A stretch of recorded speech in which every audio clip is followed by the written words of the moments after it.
Thank you, and good morning, everyone. It feels like a reunion sitting here with you guys. I notice none of us are wearing that pin, so let's not forget that next time we meet, okay? That beautiful pin we got in India. So, India, Feb 2026. It's been said that maybe over 500,000 people gathered for what stands as the at least most important AI summit or AI event this year, maybe ever. We'll see. Heads of states, heads of state, technology companies, researchers, they all flew in for this huge event.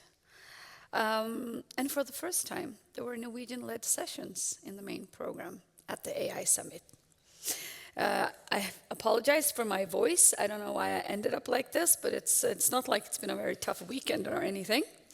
But the title of this conversation is, if you're not at the table, you're on the menu. And that is not a polite formulation, is it? It's more like a warning that, do you want to be on the menu? That's also what we're going to discuss here. How do you get to the table? And I'm going to start with you, Heather, because even though we were a part of a delegation, we were in Delhi, invitations, you actually had to sneak in to get to the table. Why did that happen? We had to sneak in, yeah. We knew, on the first day, so there was 2 main days, that was the 19th and 20th, so the Thursday and the Friday, and we knew that there was going to be this opening session with Modi and Macron and things, and that was for specially invited people, and we knew we weren't going to get at that, but the programme after that was supposed to be from 11 o'clock out the day. It was supposed to be for everyone, open for everyone, right? And suddenly, the night before, we got everyone at the summit, after travelling, huge expense and huge time and everything to travel to this.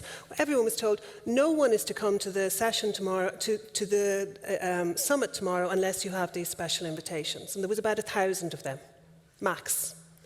Right, so we said, well, what are we going to do about this? Are we just simply going to accept this or not? So we said, no, we're not. So Andreas Raffelsson, he was my partner in crime, so I hope there isn't an extradition act with India, between India and Norway, because I might be in trouble here. But we decided that we were going to do our absolute best to get into that session. And what happened was, so this room was about 1,000 people, as I say, and when we went in and, talked our way in past a few gates, but we couldn't get any further. And then suddenly, about 11 o'clock, about 500 people just streamed out. All the dignitaries just streamed out, and the room was empty. Now, we got in at that point, that we kind of had to talk our way in, and used a bit of Irish charm was used in there, and a bit of Norwegian strength and power, and we got in. But it ended up that there was I'd say about 150 people in this huge room listening to the top people in AI in the world. And, that we had to sneak into that Alexandra, for example, had to sit in her hotel room and watch this, that everyone else had to sit and watch this, even though inclusion was a huge part of it, even though, this was all free and open for everyone. In fact, that whole day, there was huge exclusion from it. So that was it was quite a contradiction in the way it was being presented and things. And I do another reflection I had from that day as well. We got in and it was, the program is available publicly and you can look at it yourselves, but it was CEO after CEO after CEO, because this was the really high level event. CEO after CEO after CEO, there was one woman, and that was Julie Sweet from Accenture. And all the rest were men. So, but it was great to get in there, and of course, we got in there. But there's still an irony there that this was closed off, and everything was closed off for this. Yeah. This is actually that one time where I'm happy that my 2 Norwegian blonde colleagues actually were entitled enough to just walk directly in. Because I had to watch it from the hotel as well. So let's move on. This is actually a question to the whole panel. You've followed these summits closely. In UK, in Bletchley Park, it was about safety. In Paris, I think it was about taking action. And in India, the theme was impact. And we can see that the topics are changing from conference to conference. Can you do you read anything into this? Is there like a topic you can foresee for a theme you can foresee for the next summit? I know what you might be thinking of. I want to see two things. Trustworthiness discussed really on the top level. And I'm 100% sure that sustainability must come because this is not going in the right direction at all. So, and here in Norway also can play a role, which we can come back to, but these are the two things I think we should have on the agenda. Trustworthiness, global trustworthiness, and sustainability. In the era of drill, baby, drill, is it like geopolitically even, can we talk about sustainability these days? Can that be a trust for the next conference? Well, the sustainability perspective is much more Morten's domain than mine. But I would like to add perhaps that the next one, it could also be, for instance, collaboration. That could be a nice middle name for the summit. Because there was, in a way, a shift this year that I think had a lot to do with what happened at another conference a couple of weeks earlier, namely the World Economic Forum in Davos, where this was a week of very, very, very high tension internationally, where Trump said that he wanted to take Greenland. And everyone was waiting for him to come to Davos to tell us what he wanted to do. And Carney, he held the speech the day before, and he said that, okay, the world that we knew yesterday is not the world that we wake up till tomorrow. So small and medium-sized countries need to collaborate and to make arrangements in order to win through internationally. And so that was Carney's point. And when we were in India, Macron held his talk at the event that Heather went into, and no one else. Okay. Sneaked into, yeah. And he said many things, but one thing he said was that in the old world, you compete or you lose. In the new world, you collaborate and win. So that was his message. And I think that if you see that in combination with Carney, there was, in a way, a shift. And if you also look at how Europe made a deal with India just a few weeks or a week before, and they called it Mother of All Deals. And Norway made an MOU with India about technology. Like Morte said about Canada and Norway, now just after the summit, there's a lot of things happening on this. But I don't know if that has to do with sustainability, but collaboration is also important. Yeah. Morten, you wanted to comment on that? Yeah, and once Gro Harlem Brundtland said everything is connected to everything, and to really say we can't talk about trustworthiness, we can't talk about sustainability, we have to talk about governance, we have to talk about a lot of things at the same time because AI is all over the place. So finding the right topic for the next summit is something in this direction. But although sustainability is not there alone, it has to be together with it. That was my comment to what Nils said. I think it's very natural to move over to you, Sagar, because you moderated the session on behalf of SINTEF on international cooperation, cross-border collaboration with the Global South. And we saw some of the feedback you got from the participants. I was actually there. It was a brilliant session. So much fun, and we got to talk with the audience, you know.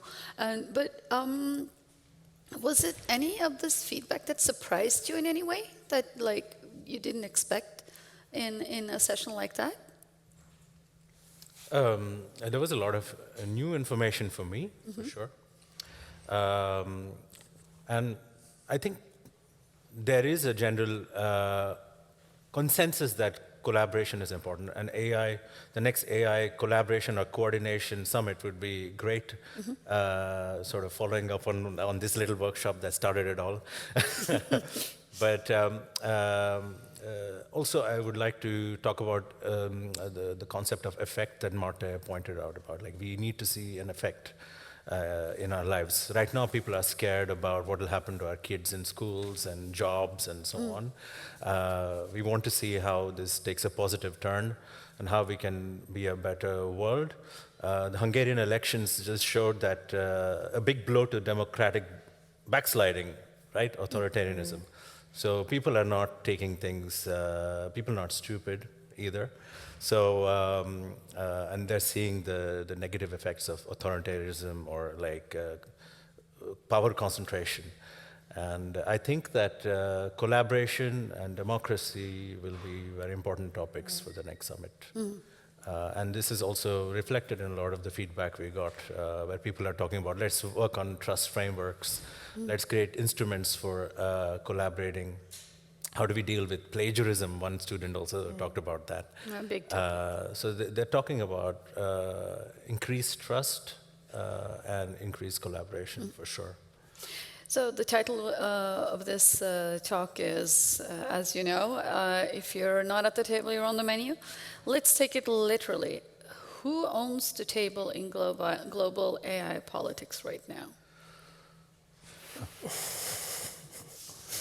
Is it too sensitive to talk about? No, Niels? no, I think it's a very, very good question, and it's very interesting. And I don't think that the AI Summit is the place where the decisions are being made. So but the AI Summit is important because of all the things we have talked about now, because of the networking, because the perspectives and as a meeting place. But you know, just a week or two after the summit, this Anthropic versus Pentagon case came up, and everyone was interested in that.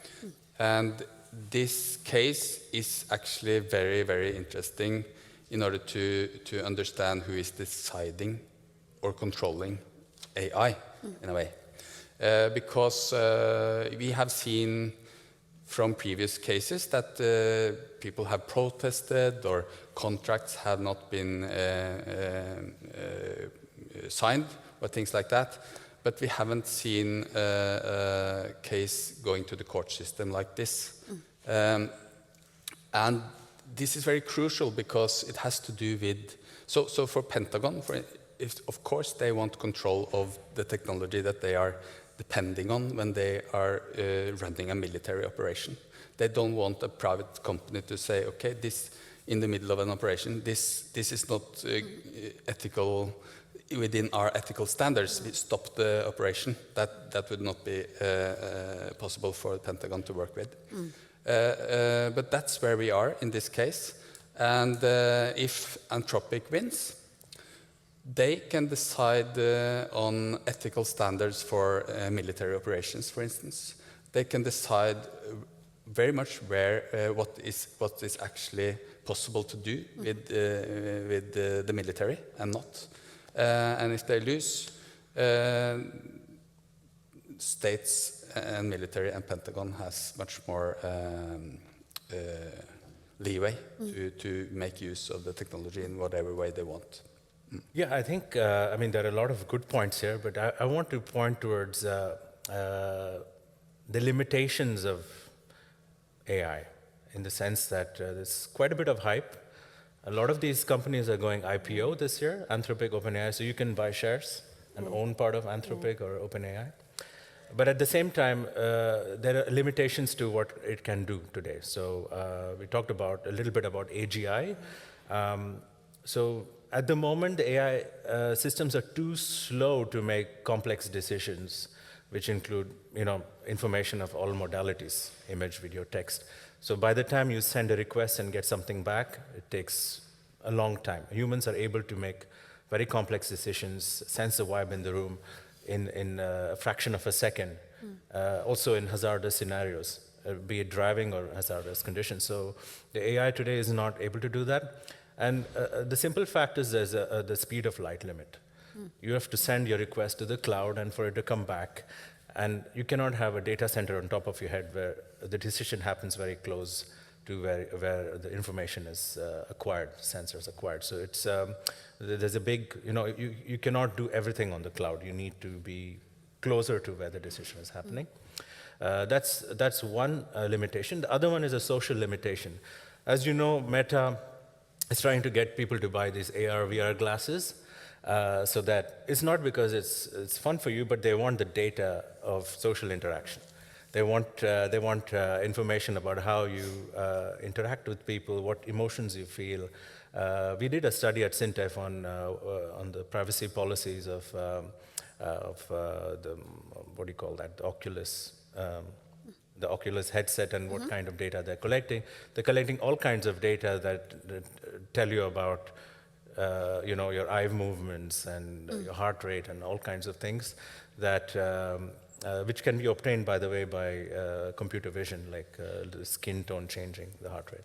So it tells you a lot about social interactions, and people are resisting. I mean, no, I don't see people wearing these headsets and walking around, but they do have people, I don't know, and I've seen some viral videos of some, I don't know if it's India or Bangladesh, tailors sort of having a head camera on to get that data in. So without that kind of data, they're not able to build human level. And even then, it's not enough. Humans have many more levels of complexity. But as a critical research project like that, or maybe it's exploring topics like that, does it bring you closer to the table as a researcher, or does it push you farther away? But there are people at the moment who have come out of Meta, for example, Jan LeCun and his this startup working on world models, but it's nowhere close to sort of being a reality.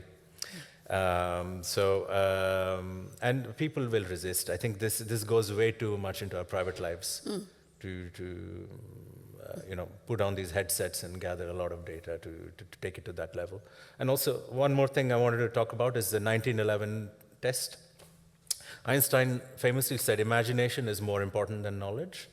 So the 1911 test that Demis Hassabis suggested was that you take all the data before 1911, all the text, all the information that was available before the year 1911, and try to come up with the theory of general relativity, which is about curves, space and time, and Riemann geometry, and so on. It requires a sort of a genius, right? An imagination that cannot be just derived from data. So these are several limitations, and the companies are already seeing the problem. OpenAI has 2 CEOs. Fidji Simo is working on the products. She's from Seth in France. And Sam Altman wants to dedicate to research because he knows that there is, this is reaching its limits. And Anthropic, you mentioned Mythos. They're looking into security now. That's maybe going to last for a while. And then after that, I don't see anything dramatic happening. And we will all be at the table. I mean, it will diffuse across the world, and we'll all be able to gain access to technology or understanding of it pretty soon. Because I'm wondering, 13 tech companies actually signed these commitments. They committed to developing, I think it was called New Delhi Frontier AI Impact, and committed to developing safe and trustworthy AI. Can we trust them? Because as Niels, you said, there's nothing that we can't hold them accountable if they choose to go in another more scary or dark direction. To give you one answer, the answer is no. But this is more complicated than that. That's the first question you asked. We don't really know. That's the problem. We don't really know who is in charge. We have some idea that there is a few men out there that is in charge. My hope is that politicians in democracies like Norway can take the control back and really make regulations that make this available for the public in a sense that it's gaining everyone, gaining humanity, not gaining a few rich people wherever they live on the globe. We need new taxation regimes in order to make that happen, because we can't only creating, we have to share also. And I hope that the government in Norway and in Europe, and they are on this path, I know, that we can get a system that really takes the responsibility for sharing global goods not only moving huge amounts of capital into the pocket of a few people, which actually happens these days. And this we have to stop, and the only people that we, the people, by electing the right people on top, that can stop this. Yeah. And that has to happen, and it's not happening well enough at the moment. I think Europe is somehow in the forefront of it, but the rest of the world is not at the same level. I have a certain hope when it comes to India, which is a big democracy that is functioning, although it's a complicated country to understand. And it claims to want to be friends with everyone, so that's a good thing. I want to take us back to Norway. Yeah, can I just come in on that a little bit beforehand? I mean, I think we're talking about governance here. I mean, governance is now so spread out and things. I think governments, we need to be bringing governments back into governance very much. And I think our session actually in India was very good on that. You could see we had Japan, we had Brazil, we'd Norway and we'd India, and it really came through in that the governments really want trustworthy AI. So I do think this is really starting to come up now as well, that we have to move the governments as well. Yeah, and that's my segue over to Koi Norge. Yeah. I saw. Would you like to comment on just this before we move to the next topic? But if you have talked enough on this aspect, we can move to the next. We have 4 more minutes or so. Move over. I just wanted to give Heather an opportunity to say something about Koi Norge. The state secretary called KI Norway. We have to talk about that later. You were. Yeah, it worked. You got my attention. So you worked on a daily basis to build Koi Norge. There are many who are interested in what that will become. Yeah. Because that's an initiative that comes from the government. Can you say something about the status of Koi Norge today? I certainly can, and very excited to give a bit of status. So as State Secretary has said, we're in establishment phase now. So what we're doing now is really kind of setting up the services and setting the foundations for Koi Norge. So the services that we're going to have, very much in the beginning, we're going to have guidance, so veiledning, for all the Norwegians here, veiledning. We're going to have a regulatory sandbox. So veiledning, we're particularly starting now with data veiledning and public procurement veiledning and things like that. We're going to have a sandbox. Now, obviously, the AI Act is postponed, but we're not just resting on our laurels and waiting for that. So we're going to have we're going to have 2 pilots in the sandbox, and we'll hopefully be coming with them quite soon now as well. So even though, in theory, we won't have a formal sandbox until 2027, we are still getting it going, even though it will be an informal. We're setting up a portal, so this portal is going to be kind of the hub for artificial intelligence in Norway. So that's going to be set up as well. And then, we're doing a mapping, so this kind of is part of building up the foundations as well for AI policy as well. We're doing a mapping at the moment on the need for AI compute power in the public sector. And we're also going to be building up a lot of kind of experience sharing and knowledge development services as well. So the way we see Koi Norge developing going forward is we're going to have kind of 3 different arms, I suppose you could say, in it. And one of them will be these relevant services, how we're going to help the public and the private sector to really build up and adopt artificial intelligence innovatively and responsibly. I just want to make that very, very clear. Koi Norge is very much about creating that balance between innovative and responsible AI. But we're also going to have 2 other legs to stand on, and one of them is going to be this kind of strong public voice. We need government action. I mean, as we've been in here today, Norway wasn't at the table 3 years ago. We are at the table now, and we need to stay at the table. And that strong public voice. We need to have positions for Norway. We need to be working very, very closely with the research community, with the public sector, with the private sector, and with civil society to work on those positions as well, because we're not going to have all the knowledge in Koi Norge to be able to know what these positions should be and stances should be. So we're going to be working very much with the 6 research centres, obviously, and many more as well to help us with that. And then the third one is getting the basis for policy to help our political leadership, to help the ministry in groundwork for policy going forward. This is happening very, very quickly. We all know that. And we need to have the best, most knowledge-based policy development and evidence-based policy development we can have going forward as well.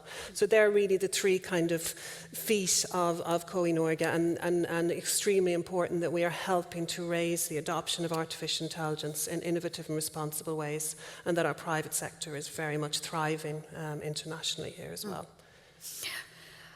We don't have much time left here. I don't know if that's why you're checking your phone, but but I want to challenge you on something very concrete, not the analysis that we've been through, but more like what can we do? What's our action now? What's like that one thing that needs to happen in Norway in the next 12 months or so we don't end up on the menu? And you can, if you want to, formulate it like a request, maybe to the State Secretary who's here with us today. What's that one thing you need to happen very soon? It was a big challenge, wasn't it? I have many, yes. You can pick one. Pick one. Okay. I will ask the government in Norway to collaborate closely with the other democracies in Europe to find ways of putting tax on digital resources and redistribute that to the people. Yeah, that was one. I have a couple of others. Well, if they don't step up, you can have your whole list. Nils, do you have any requests? All right, so I think the main message would be that Norway needs foreign politics on technology and AI. Yeah. Because technology is like, it's global.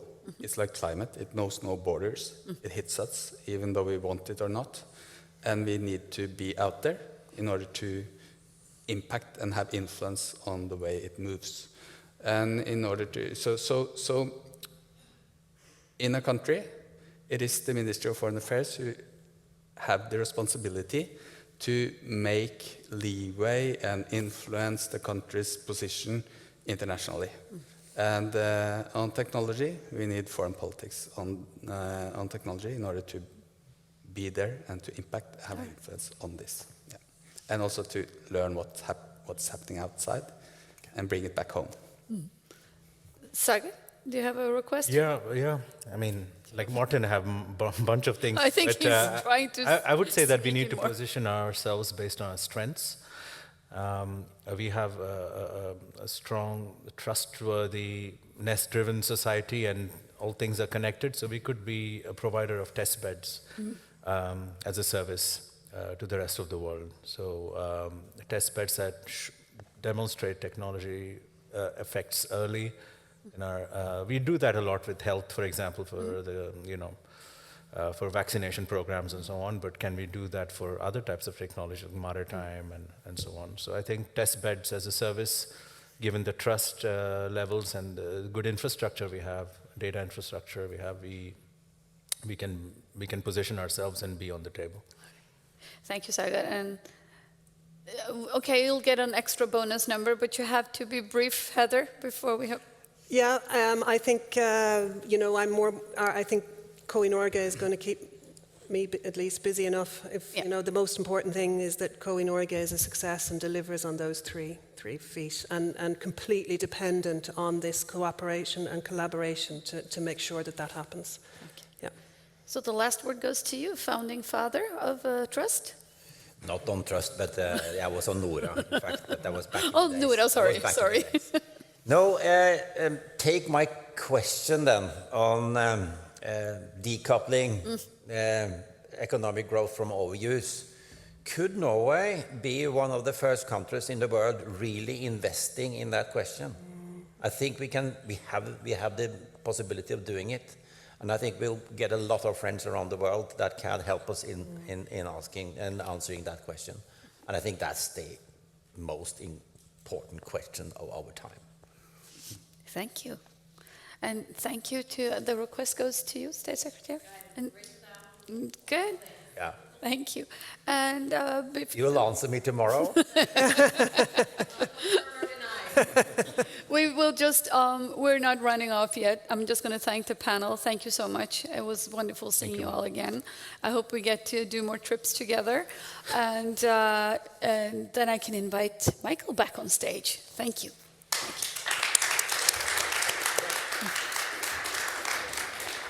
Thank you. Tack. Let's see. Yeah. So, I mean, we went from the Middle West to India. Yeah. And you went another way. You went to Canada. What were you doing in Canada, Michael? Yeah, I think Marta said it well in the beginning, where there was an agreement that was initiated in India, and then Carney came here to Norway, signed a deal with Støre to strengthen the strategic collaboration between Norway and Canada. The week after, we went there on a political-led delegation trip to further strengthen the collaboration, and this was for research and higher education. And the main purpose was to strengthen it on 3 specific topics. It was AI, quantum, and the polar and Arctic region. Yeah. And was there anything that surprised you during the trip? I mean, these That topics surprised me, they sound very interesting. One thing is just the scale of the country. We were looking at some maps and thinking strategically about their Arctic region. And they were looking at some lakes, and the researcher over there, I think they take for granted how big their country is, and they put, it's 3,000 kilometers from there to there. And you realize the sheer size of things. But maybe what surprised me the most was they really consider themselves a Nordic country. So they introduced this concept of N5 plus C. So that's the 5 Nordic countries plus Canada. So they really share our democratic values, and they want to collaborate with us. They think of themselves as a Nordic country. And the other part is, their big brother, their best friend, had just turned on their back, basically. They're not crying over this. Of course, they are very angry of what's happened, but they see it as an opportunity. Maybe the US is right in saying that we have been resting on our laurels. Maybe this is the opportunity for the middle powers, as to use Carney's phrase, find each other, collaborate around democracy, the values we have, openness, trust, and so on. And they're not afraid of just jumping into it. Just a phrase that we had a meeting with their digitalization minister and AI minister, Evan Solomon, and the word MOU came up. And he's like, no more MOU, we want MODO. We need to do things. Oh, wow, nice. So they want concrete action, and they want that out of every meeting. So we had meetings with the top ministers, to the Research Council, to the institute and the universities, and they want action. They don't want to just sign the agreements. But what were the key discussions during the week you were there, and were there any more concrete themes that you are going to explore together now? Yeah, so I can speak on behalf of AI, but it was definitely the Arctic. They have so much data, and their Arctic region, it's very different from our Arctic region. So how can we collaborate on the Arctic? And we have an initiative now, the Polar Ocean 2050. It's a 2 billion NOK research program from Norway. But how can we connect AI to the Arctic with our countries? Then it was this concept of dual use, to develop technologies that is both for civil purposes but also military purposes. And I think it's for the researchers to have this in mind when they do the research all the time. That was a big thing. And then obviously sovereignty. That was also a huge discussion. And they were quite concrete. So AI is not AI, but what does it take to actually produce intelligence? So if you think of AI as a 5-layer cake, to use Jensen Wang's words, you have energy at the bottom. Then you have chips or databrikker. Then you have the infrastructure layer with all the cables, connection, everything coming in to actually build it. Then you have the models and the AI systems, and then you have the applications on top. If you map out all these layers as an AI stack and think about where can we as Norway be sovereign within this, and who should we collaborate with to actually be sovereign? Because no country alone should be sovereign. That's just building guardrails between the country. So we need to achieve sovereignty through collaboration. And I think Canada, it's a place to look, and they are very interested in collaborating. And it's such a joyous thing that they want to be friends with us. Yeah. I think just Trond Runar Hagen from Sintef, as you know well, Sagar, he came up with this equation where we were summing up the meeting. N5 plus C equals 7. And 7 refers to that we are the 7th largest economy in the world. So we have the critical mass. They are the mecca of AI. They have one of the best research institutes in the world through Vector, Mila, University of Toronto, McGill, Laval, and so on. So we have the data, we have the strength in terms of the political will, all the agreements are signed, and we have the research capacity and the compute to actually make a big difference together. So I think the kind of conclusion from this sovereign part was we have a Nordic AI partnership, and we'll be discussing there how can we make trust in each layer of that AI stack. So the Canadians are very keen on collaborating on building trust into each layer of that AI stack. Wow. Sounds like a great trip. You talked about a lot of different things there. I can hear that. But we have to round it off now, Michael. So my last question to you is, do you have any request to the State Secretary here today? Yes. But maybe equally to Heather and KI Norge. And there are so much good research going on in Norway. So I think we need to utilize that expertise in some way. These are researchers that have been thinking about some of these dilemmas that we discussed, not for 2 years, 4 years, 5 years, but maybe for 20 years. So we need to connect the government closer to the research so we can utilize that expertise. So to find a way to actually utilize the expertise we have in the research community is my request. So, duly noted, I think, yeah. You're the host today. Yes. Thank you for having us. Thank you for coming. So we are almost on time. Almost on time. Thank you so much. I'll promise next time to have coffee and food ready when you come.